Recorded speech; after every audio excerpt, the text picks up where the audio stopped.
The fluorescent lights in the Toledo Public Library hum at a frequency that gets inside your skull. You're standing in the basement, surrounded by the smell of old paper and industrial cleaner, and an 87-year-old woman is crying.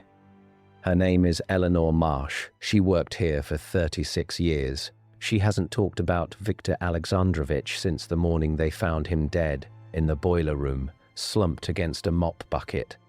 A letter clutched in his hand that nobody was allowed to read. That was February 14th, 1971, Valentine's Day. She remembers because she brought him chocolates. "He was the kindest man I ever knew," she says. Her voice cracks on the word kindest. Everyone thought he was just a janitor, just Victor.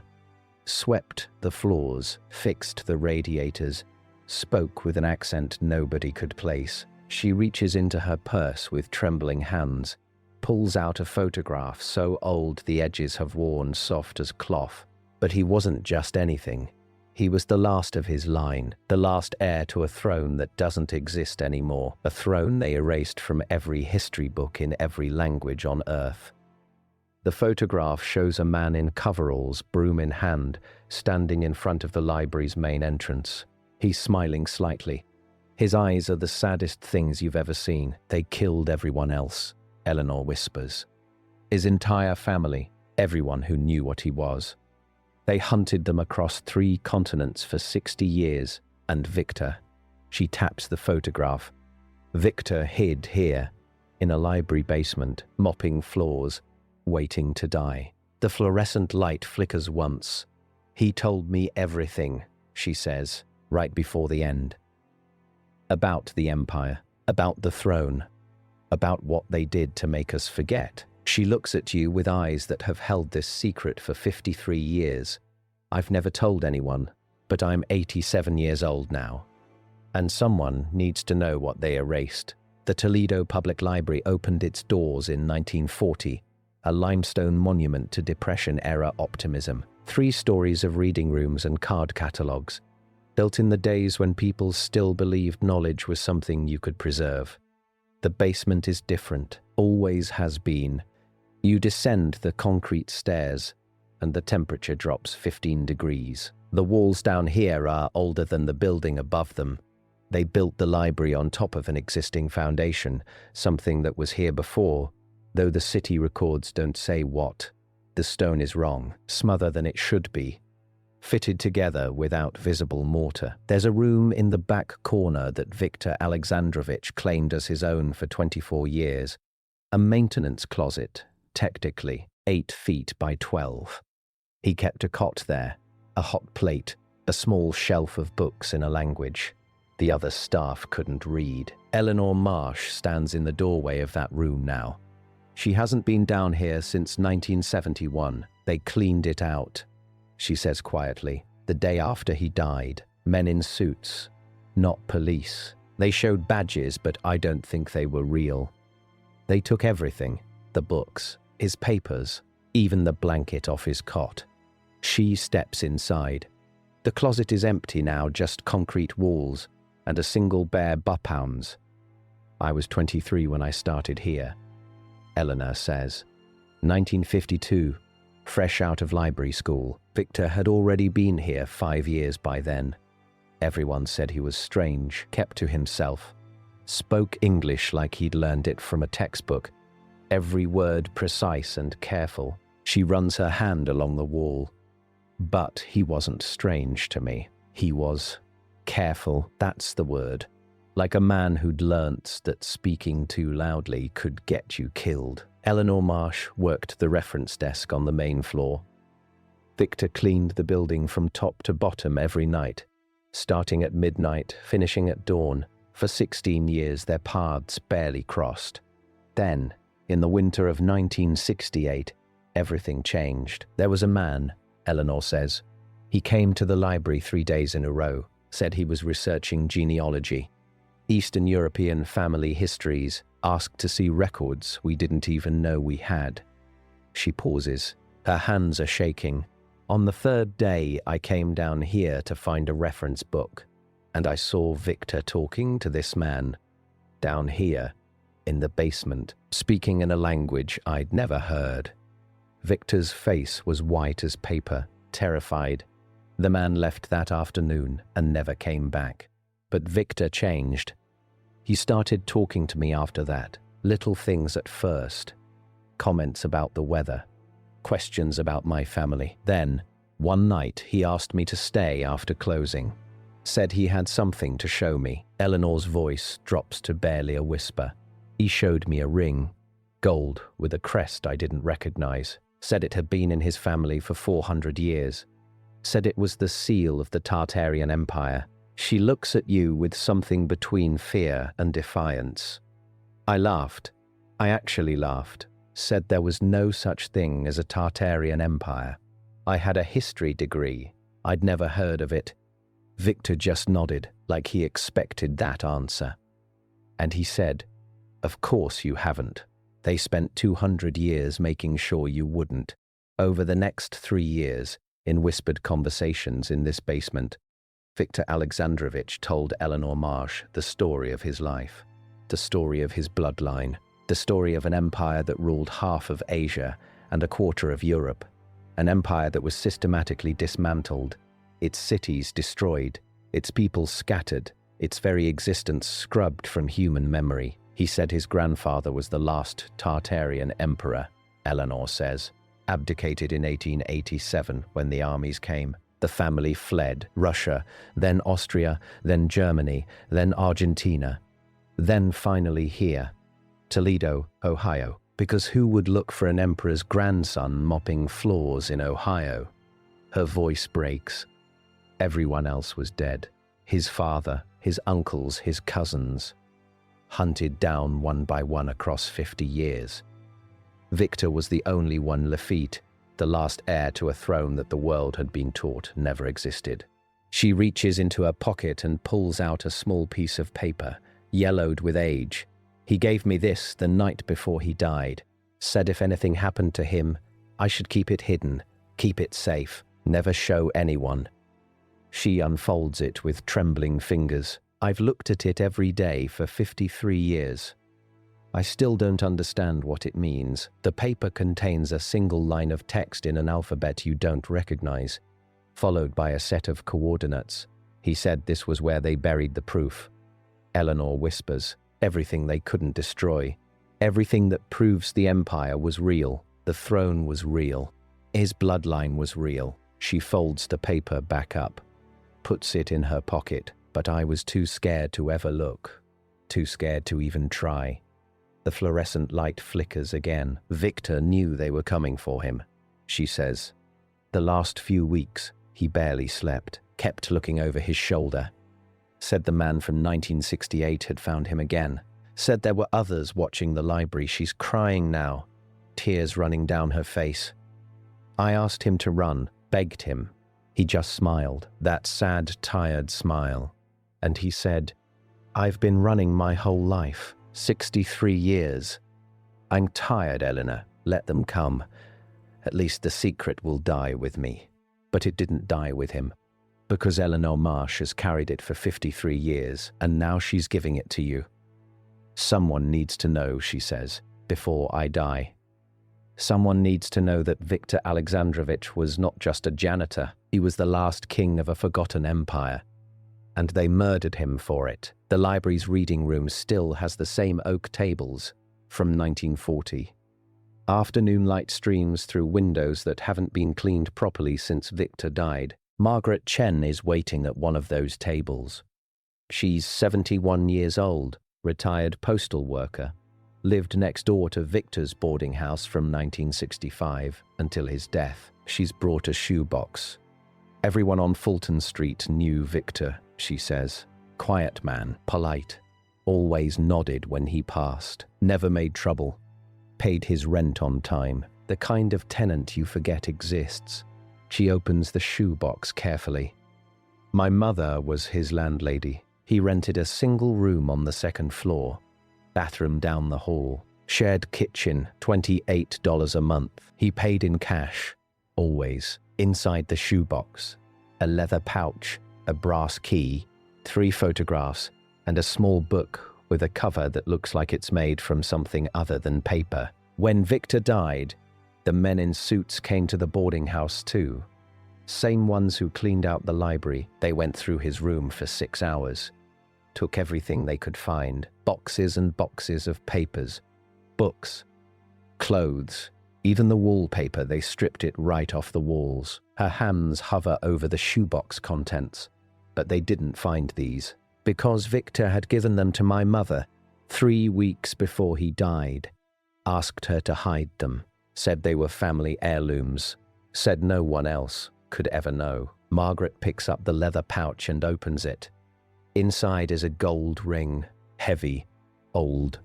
The same ring Eleanor described.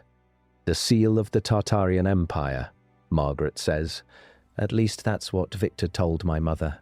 She didn't believe him either. Thought he was just a lonely old man with fantasies about his past. She sets the ring down and picks up the small book. But then there's this.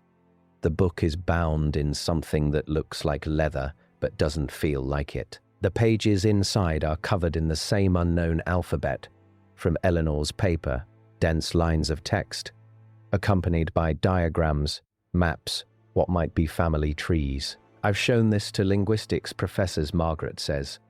3 different universities. None of them could identify the language. One of them said it didn't match any known linguistic family. Not Indo-European, not Sino-Tibetan, not Sino-Tibetan, not Semitic. Nothing, nothing. She flips to a page near the middle. But look at this. The page shows a map. The coastlines are recognizable. Asia, Europe, parts of what might be North America. But the political boundaries are completely different. An enormous territory stretches from the Pacific to the Atlantic, covering most of Russia, all of Central Asia, chunks of China, Korea, and even parts of what is now Alaska. Across this territory, in the strange alphabet is written a single word. Victor's grandfather ruled all of this, Margaret says quietly. An empire larger than Rome, larger than the Mongols, larger than anything we have records of. She closes the book. The official history says this territory was just wilderness. Scattered tribes, nothing unified. No civilization, no cities. Her voice hardens. But Victor said there were cities, hundreds of cities, millions of people, technology we can't explain, architecture we can't replicate, all of it destroyed, all of it erased, every book burned, every building demolished, every survivor hunted to extinction. She picks up one of the photographs. It shows a city skyline that looks impossible. Towers of white stone rising hundreds of feet into the air, connected by bridges, surrounded by walls that curve in ways that shouldn't be structurally possible. This is Tartaria, Margaret says. Victor's homeland, the city where his grandfather was crowned. The city that the world says never existed. The photograph is dated on the back. 1884, 3 years before the abdication. 3 years before the armies came. 3 years before they started erasing everything. She sets the photograph down carefully. My mother kept this shoebox hidden in her closet for 40 years. Never told anyone. After she died, I found it. Spent the last 15 years trying to understand what any of it means. Margaret looks at you with an expression that's equal parts exhaustion and determination. Victor Alexandrovich was not a crazy old man with delusions of grandeur. He was exactly what he said he was. The last heir to a dynasty that ruled half the world, and something made absolutely sure that no one would ever believe him. The afternoon light shifts through the windows. The question isn't whether Victor was telling the truth, Margaret says. The question is, who erased the truth, and why are they still trying? The coordinates on Eleanor's paper point to a location in rural Pennsylvania, a cemetery. I'll get to that. But first, there's something I need to understand, something that connects what Victor told Eleanor, what Margaret found in that shoebox, and the reason a man from a supposedly non-existent empire would choose to spend his final decades mopping floors in Toledo, Ohio. My hands are shaking as I spread the evidence across one of the library's oak tables. The ring, the book, the photographs, Eleanor's paper with the coordinates, the testimonies of two women who never compared notes, who never knew each other, who are describing the same impossible thing. And then it hits me. Victor didn't come to Toledo randomly. He came here because something was already here. The library's basement, those walls that are older than the building. That stone fitted together without mortar. Eleanor mentioned it in passing. They built the library on top of an existing foundation, something that was here before. I go down to the basement again, look closer at those walls, run my hands along the stone, and there, in the corner, behind a water heater that must have been installed in the 1970s, I find it, a symbol carved into the stone, worn almost smooth by time, but still visible. The same symbol that appears on Victor's ring. The same symbol that appears throughout the book Margaret showed me.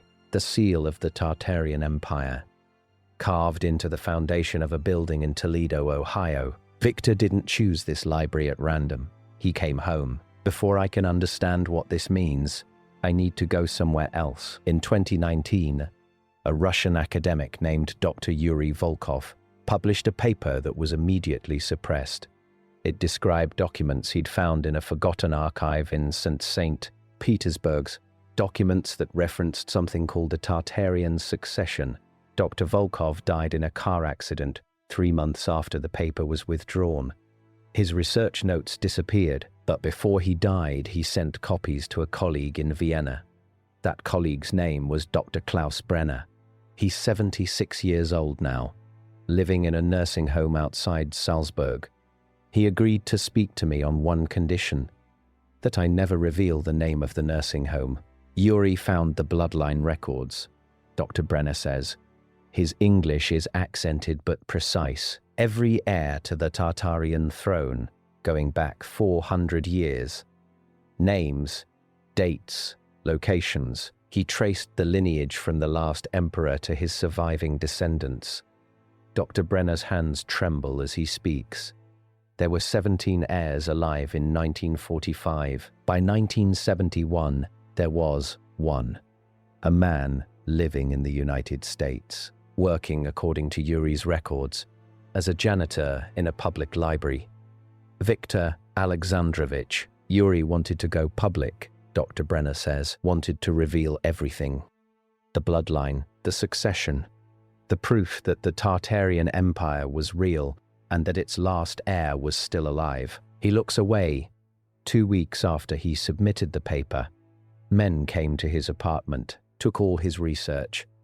Yuri called me that night, terrified, said they'd warned him, said if he ever spoke about the Tartarian succession again, his entire family would disappear. Dr. Brenner closes his eyes. He published anyway, said the truth was more important than his life. 3 months later, he was dead. His wife, his daughter, his 6-year-old grandson, all of them. Car accident, the police said. Car went off a bridge. He opens his eyes. 4 people don't die in the same car accident by coincidence. 4 people die when someone wants to send a message. Back in Toledo, back in the library basement, standing in the room where Victor Alexandrovich spent 24 years hiding in plain sight. The pattern is clear now. The Tartarian Empire wasn't just forgotten. It was actively erased, every record destroyed, every heir hunted, every academic who came too close eliminated, a systematic campaign of historical annihilation spanning 2 centuries. And Victor Alexandrovich, the last surviving heir, the last living proof that the empire ever existed, chose to hide here, in a building constructed on Tartarian foundations, mopping floors and keeping secrets, until the day they finally caught up with him. The question that haunts me now, what was he waiting for? Eleanor said he had proof of everything, said he was waiting for the right moment to reveal it. He died with a letter clutched in his hand. What was in that letter? Dr. Harold Finch is 82 years old. He was a professor of medieval history at the University of Toledo from 1958 until 1972, when he was abruptly fired and his tenure revoked. He hasn't spoken publicly about why in 50 years. We meet in the library's reference section. His choice. He says he wants to be close to where it happened. Victor Alexandrovich came to see me in the fall of 1967, Dr. Finch says. His voice is steady, but his hands grip the edge of the table. He'd read an article I published about anomalies in medieval cartography, specifically about maps from the 15th and 16th centuries that showed cities and territories in Central Asia that don't match any known historical record. He pauses. At first, I thought he was a crank, some lonely janitor with too much time on his hands, but then he started showing me things. Documents, photographers, artifacts, things that shouldn't exist. Dr. Finch leans forward. He showed me a coin minted in 1743, bearing the seal of the Tartarian Empire. He showed me a letter written in Russian in 1886 from a man who identified himself as the last emperor to his son, Victor's father, instructing him to protect the succession at all costs. He showed me a book of genealogies going back 400 years, proving an unbroken royal lineage. I was skeptical, Dr. Finch continues, deeply skeptical. But I was also a scholar. I believed in evidence. So I started researching, started pulling threads. He looks at the bookshelves surrounding us. What I found terrified me. Over the next 3 years, Dr. Finch quietly accumulated evidence of something impossible. A systematic effort, spanning at least 2 centuries, to erase all record of the Tartarian Empire from human history. It wasn't just that the records were missing, he says. It was that the records had been actively removed. Archives in Moscow, Vienna, Beijing, London, everywhere I looked, I found gaps. Documents that were listed in catalogues but no longer existed. References to texts that had been lost or destroyed. Entire sections of historical archives that had simply vanished. He shakes his head. Someone had gone through every major archive in the world and removed all evidence of Tartaria. Every book, every map, every genealogy, every mention. And they'd done it so thoroughly that most historians didn't even know anything was missing. In 1971, Dr. Finch prepared to publish his findings. He had documented over 300 instances of missing records. He had testimony from Victor. He had physical artifacts. He believed he had enough evidence to prove that the Tartarian Empire was real, and that its existence had been deliberately concealed. 3 days before I submitted the paper, Dr. Finch says, 2 men came to my office. They wore suits. They spoke perfect English with no accent. They knew everything I'd been researching, every document I'd requested, every archive I'd contacted. His voice drops. They told me to stop. They told me to destroy all my research. They told me that if I published a single word about Tartaria, my wife and children would be killed. Not threatened, killed. They were very specific about the distinction. Dr. Finch destroyed his research that night, burned everything. 2 weeks later, Victor was dead, he says. And a month after that, I was fired from the university. No hearing, just a letter saying my services were no longer required. He looks at me with eyes that have carried this burden for half a century. I have a granddaughter now, 8 years old. She asks me sometimes what I used to study, and I tell her medieval history. Normal medieval history. Nothing interesting. He stands up slowly. Victor Alexandrovich was the bravest man I ever knew. He spent his whole life hiding from people who wanted him dead, and he still tried to preserve the truth. He still believed someone would eventually listen. Dr. Finch puts on his coat.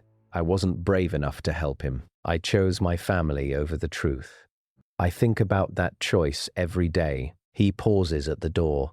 The men who came to my office, they weren't government. Not any government I could identify. They were something else, something older. Something that's been protecting this secret for a very long time. He walks away without looking back. It's November now. The library is quiet. The reading rooms smell like old books, and the radiators Victor used to maintain are clanking in their ancient rhythm. I've been given permission to access the building's architectural records. The original blueprints from 1939, when construction began. What I find there stops my breath. The blueprints show the library being built on top of a pre-existing foundation. This matches what Eleanor said, what I observed in the basement. But the blueprints go further. They include a survey of that foundation.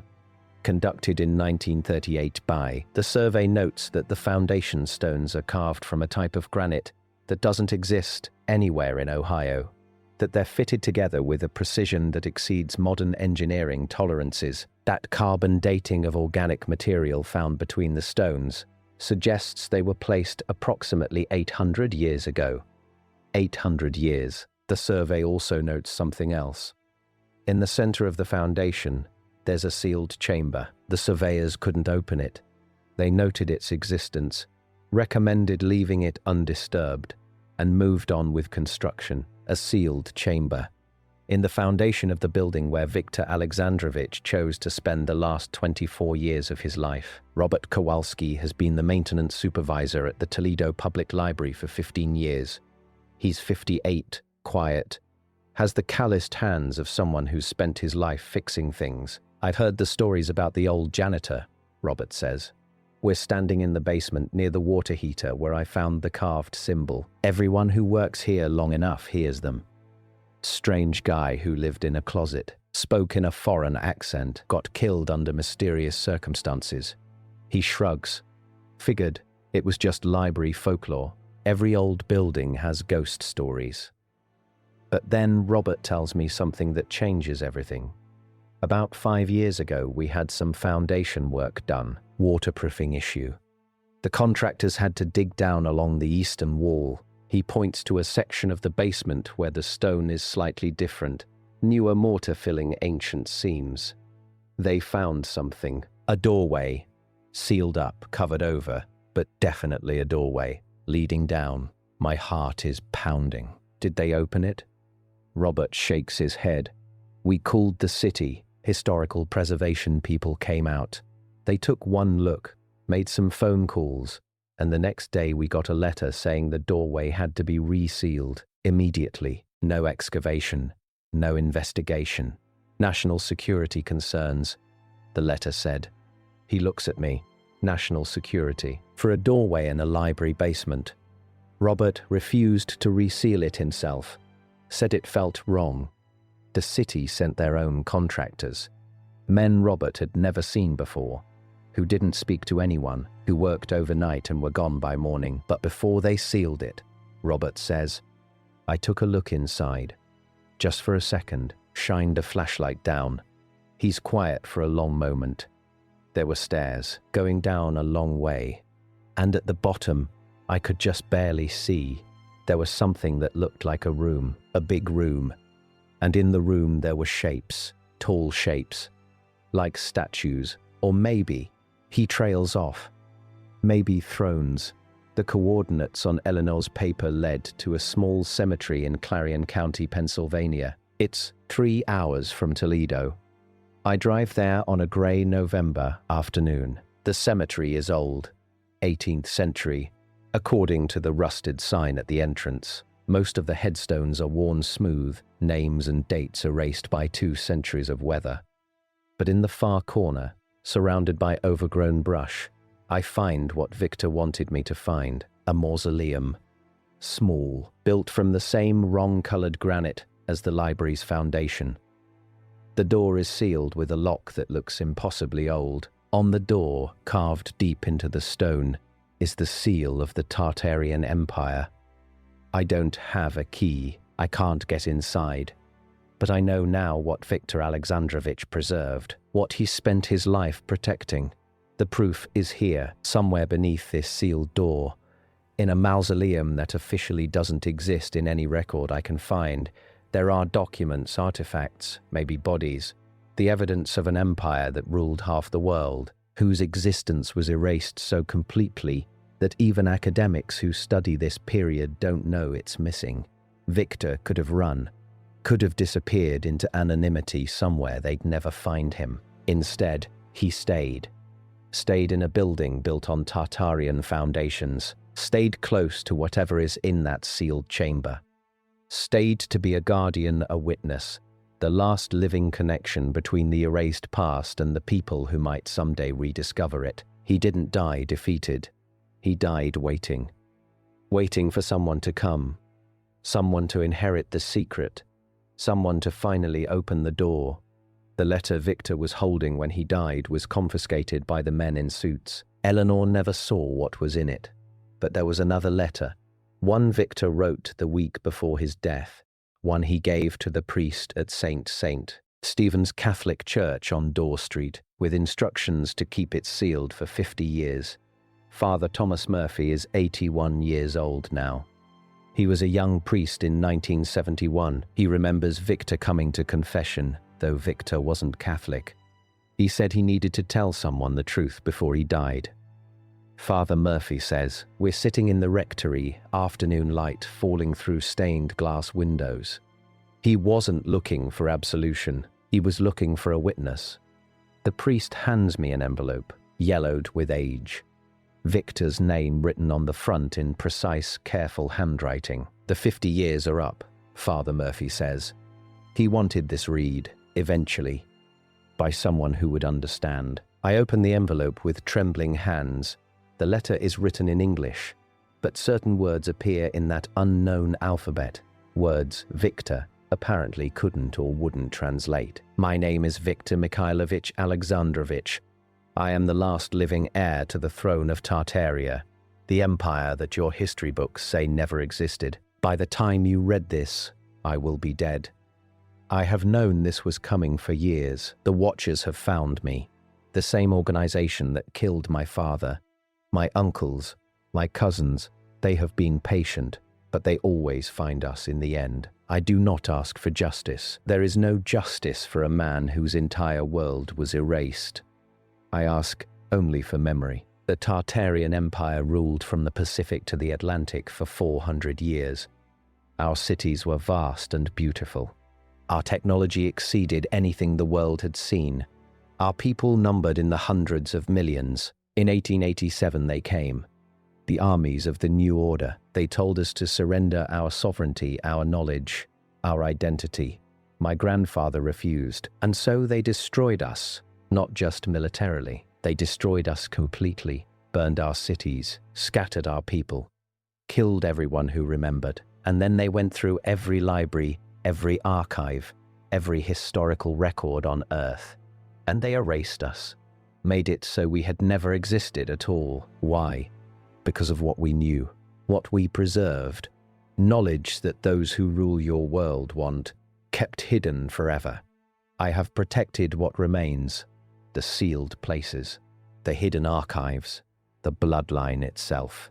For 60 years, I have been the guardian of everything they failed to destroy. Under this city, there is a door. I have guarded it my whole life. Behind that door is the truth about human history, the truth about what was here before, the truth about what was taken from you. I cannot open it. The time is not right. But someday, someone will come who can. I leave this letter as a testament, so that when that person comes, they will know that the last heir to the Tartarian throne did not die in despair. He died in hope. They erased my empire. They murdered my family. They rewrote history itself, but they could not erase me. And they cannot erase the truth forever. Victor Mikhailovich Alexandrovich, last of the line of the sun, keeper of the door. Toledo, Ohio, February 7th, 1971. Eleanor Marsh is still sitting in the library basement. She hasn't moved in hours. The letter from Victor, the other letter, the one the priest kept for 50 years, lies on the table between us. She's crying again, but there's something else in her face now.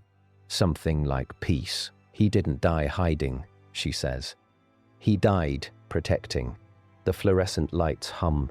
The radiators clank. Somewhere above us, library patrons are reading books that contain nothing about an empire that ruled half the world. Victor Alexandrovich worked as a janitor in this building for 24 years.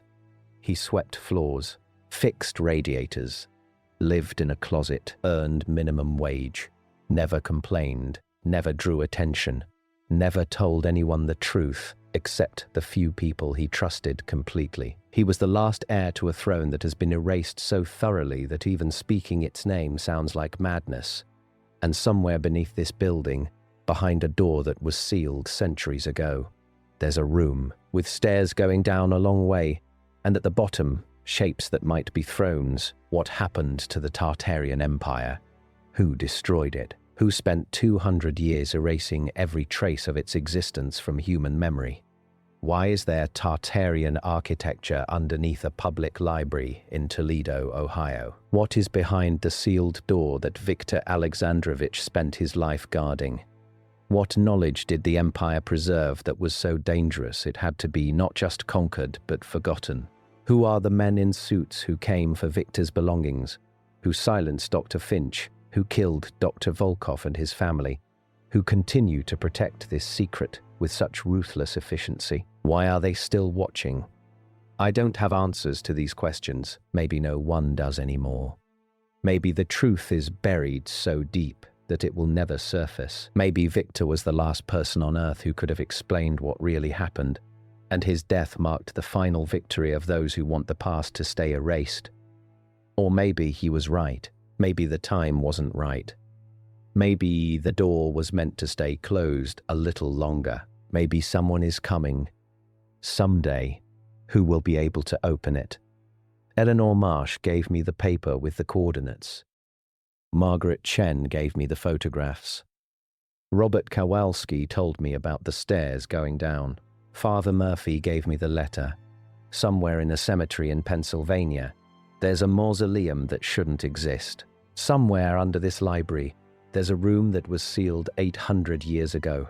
And somewhere in the space between history and myth, there was an empire, real, vast, beautiful. An empire that ruled half the world and was unmade so completely that even its memory became impossible. Victor Alexandrovich was the last heir to that empire. He lived for 63 years. He died in a boiler room, clutching a letter that someone didn't want anyone to read. But the truth doesn't die just because the last person who knew it dies. The truth waits. In sealed chambers, in hidden mausoleums, in letters kept for 50 years by priests who never forgot a dying man's request. Victor Alexandrovich is buried in an unmarked grave outside Toledo. There's no headstone, no name, nothing to indicate that the bones beneath that patch of earth once belonged to someone who could have been emperor. But somewhere, carved into stone that's older than this country, the seal of the Tartarian Empire still survives. And as long as it survives, the question remains, what else survived? What's behind the door? And when will someone finally open it? The library closes at 9. The lights go off, one by one. The basement descends into darkness. Somewhere down there, the stone walls hold their silence. They've been holding it for 800 years. They can wait a little longer.